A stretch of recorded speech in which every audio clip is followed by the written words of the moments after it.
नमस्कार मित्रांनो. जमिनीचा व्यवहार असो किंवा बँकेचं कर्ज किंवा शेतीच्या संबंधित कोणतेही सरकारी काम, एक शब्द आपण नेहमी ऐकतो आणि तो म्हणजे सातबारा उतारा. पण मग नक्की सातबारा म्हणजे नक्की काय? त्यातले ते अवघड शब्द भूकवटादार, पोटखराबा किंवा आकार म्हणजे काय हे अनेकांना समजत नाही. आजच्या व्हिडिओमध्ये मी तुम्हाला सातबारा उतारा सोप्या भाषेमध्ये वाचायला शिकवणार आहे. हा व्हिडिओ पाहिल्यानंतर तुम्हाला दुसऱ्या कोणालाही विचारण्याची गरज भासणार नाही. चला तर मग सुरू करूया. नक्की सातबारा म्हणजे काय? सर्वात आधी समजून घेऊया, की याला सातबारा का म्हणतात? हा महाराष्ट्र जमीन महसूल कायद्याअंतर्गत असलेला एक महत्त्वाचा दस्तऐवज आहे, जो 2 फॉर्मचा मिळून बनलेला असतो. सातबारा उताऱ्यामधील गाव नमुना 7 हा सर्वात महत्त्वाचा भाग आहे, कारण तो जमिनीचा अ, मालकी हक्काचा प्राथमिक पुरावा मानला जातो. याला तांत्रिक भाषेमध्ये आपण म्हणतोय, की अधिकार अभिलेख पत्र किंवा रेकॉर्ड ऑफ राइट्स असे देखील म्हणतात.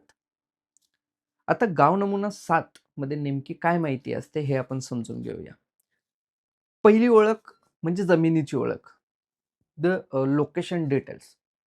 आपण जो उतारा बघतो त्याच्या वरच्या भागामध्ये जमिनीचे स्थान दर्शवणारी माहिती असते. गाव, तालुका आणि जिल्हा. जमीन कोणत्या प्रशासकीय हद्दीमध्ये येते. त्यानंतर येते सर्वे नंबर म्हणजे गट नंबर. जमिनीला दिलेला विशिष्ट ओळख क्रमांक. उपविभाग किंवा हिस्सा नंबर.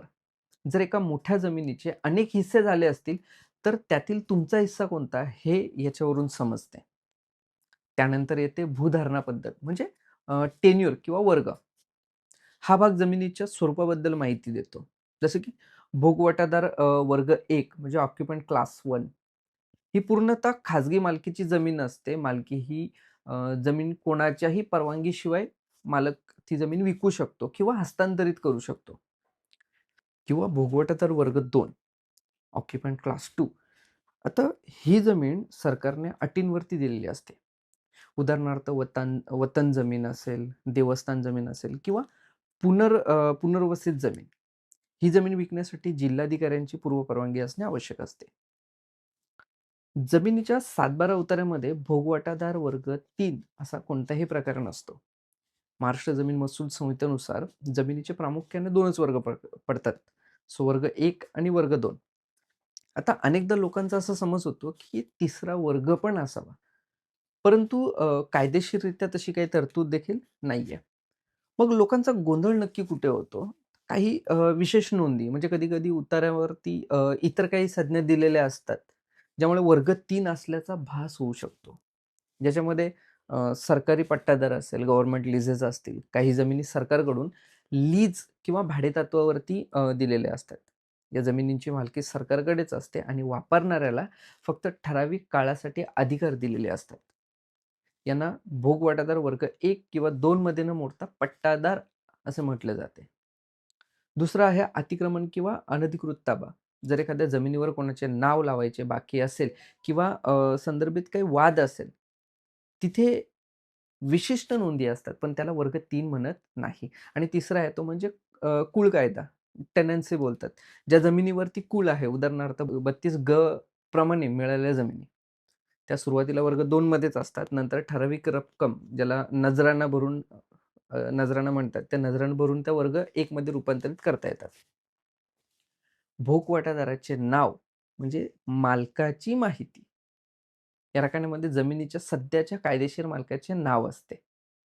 नावाच्या बाजूला कंसामध्ये जवळ एक नंबर असतो. उदाहरणार्थ फेरफार क्रमांक 1239 यावरून ही जमीन त्या व्यक्तीच्या नावावर कशी कशी आली? वारसा हक्काने, खरेदी खताने की बक्षीसपत्राने त्याचा संदर्भ मिळतो. आपण इथे बघू शकता की खाते क्रमांक, गाव नमुना 8 खाते उतारा. गाव नमुना 8 मध्ये तुमचा जो खाते नंबर असतो, तो तिथे नमूद केलेला असतो. एका खातेदाराच्या नावावर गावात किती जमिनी आहेत, हे शोधण्यासाठी हा नंबर उपयोगी पडतो.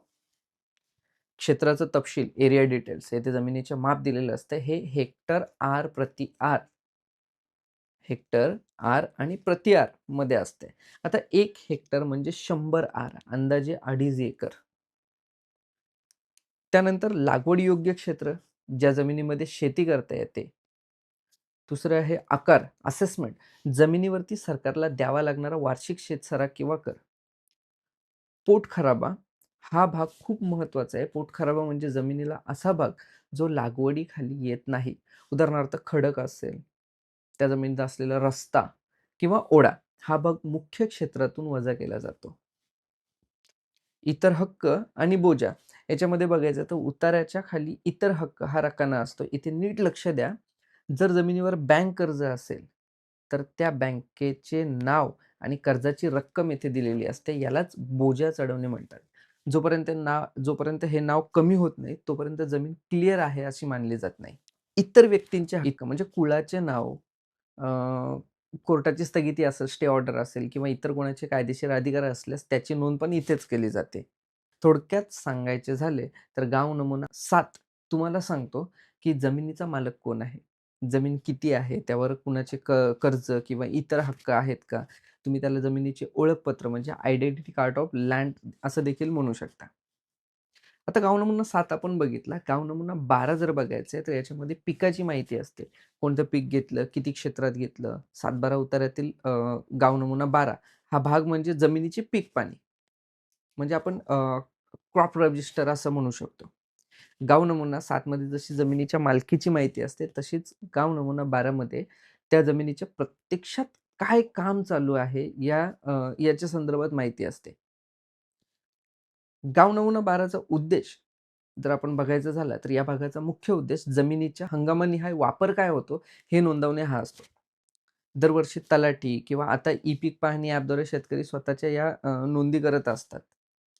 गाव नमुना 12 मध्ये महत्त्वाचे जे काही रकाने आहेत, ते आपण बघूया, की वर्ष आणि हंगाम.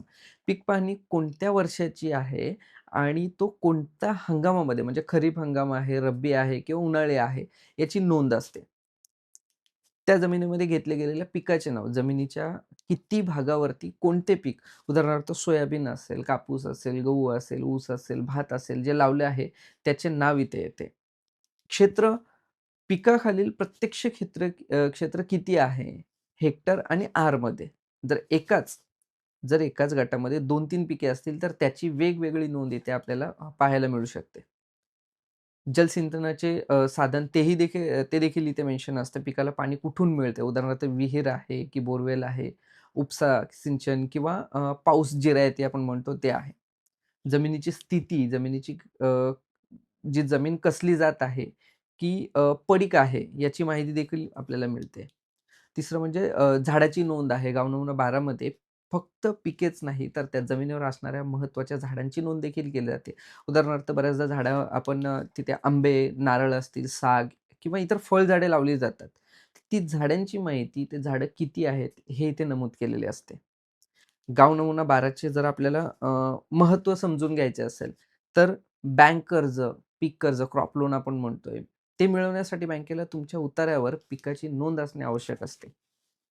त्यानंतर सरकारी मदत असेल, विमा असेल, अतिवृष्टी, दुष्काळ किंवा नैसर्गिक आपत्तीमुळे पिकाचे जे काही नुकसान झाले, तर सरकार नमुना 12 वरील नोंदी बघून भरपाई किंवा विमा जो आहे तो मंजूर करत असते. शेतीचा पुरावा हा देखील एक महत्त्वाचा पॉइंट आहे, की तुम्ही शेतकरी आहात आणि ती जमीन कसतायत याचा हा सर्वात मोठा कायदेशीर पुरावा असतो. खरेदी विक्रीसाठी तर उपयोग आहेतच. जमीन खरेदी करताना जर त्यावर फळबाग असेल, तर तिथे मूल्यांकन करण्यासाठी तुम्हाला 12 गाव नमुना 12 हा पाहिला जातो.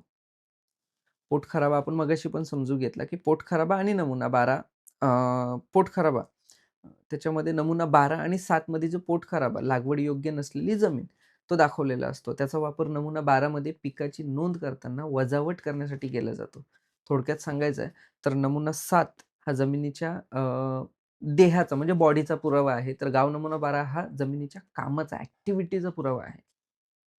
मित्रांनो, फक्त नाव उतारावर असून चालत नाही, तर दरवर्षी आपल्या पिकाची नोंद 7-12 खालच्या भागात म्हणजेच नमुना 12 मध्ये झालेली आहे की नाही हे तपासणे अत्यंत आवश्यक आहे. आता या दोघांना मिळून आपण म्हणतो, की 7-12 उतारा. तर मित्रांनो, आज आपण पाहिलं, की 7-12 म्हणजे केवळ कागद नाही, तर तुमच्या जमिनीचा तो संपूर्ण इतिहास आहे. तो वाचताना नेहमी अ, गट नंबर असेल, नाव आणि क्षेत्राची नीट खात्री करा. थोडक्यात सांगायचे तर वरचा भाग जो आहे गाव नमुना 7 तो मालकी हक आणि खालचा भाग गाव नमुना 12 म्हणजे पिकांची नोंद. जर तुम्हाला डिजिटल सातबारा कसा काढायचा याच्यावरती एक व्हिडिओ हवा असेल तर कमेंटमध्ये नक्की सांगा. आणि हा व्हिडिओ तुम्हाला जर माहितीपूर्ण वाटला असेल तर लाईक करा आणि तुमच्या शेतकरी मित्रांना शेअर करा आणि आपल्या चॅनेलला सबस्क्राईब करायला विसरू नका. धन्यवाद.